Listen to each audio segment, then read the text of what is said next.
আসসালামু আলাইকুম viewers.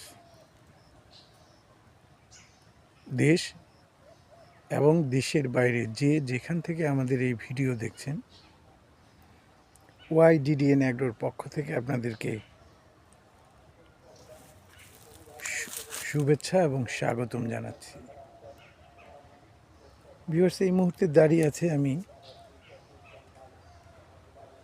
Japanese bamboo প্রজেক্টে। এর আগেও একটা ভিডিও দিয়েছিলাম ভিউয়ার্স। তখন এর বাঁশগুলো ছিল ছোট ছোট।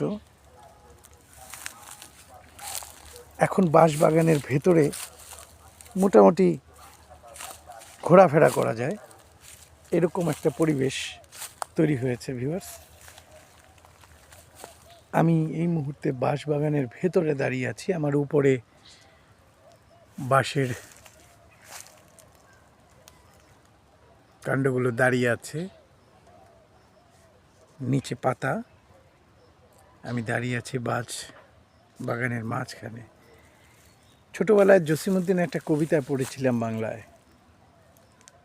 বাঁশ বাগানের মাথার উপর চাঁদ উঠেছে ওই, মাগো আমার শোলক বলা কাজলা দিদি কই।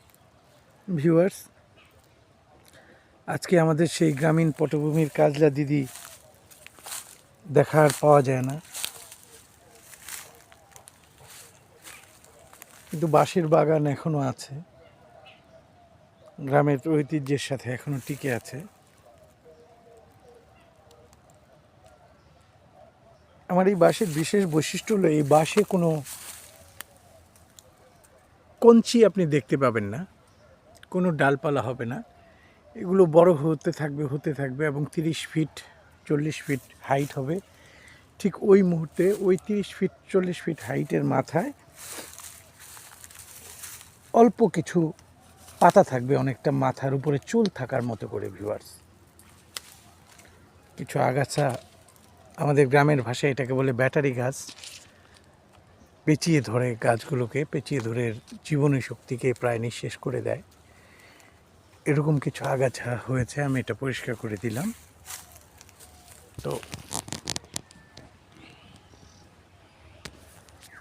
বাঁশের এই মুহূর্তে যে কন্ডিশন আপনারা দেখতে পাচ্ছেন, আমি এখানে আপনাদেরকে দেখাই, এই বাঁশগুলো অনেকটা এইরকম হয়ে যাবে।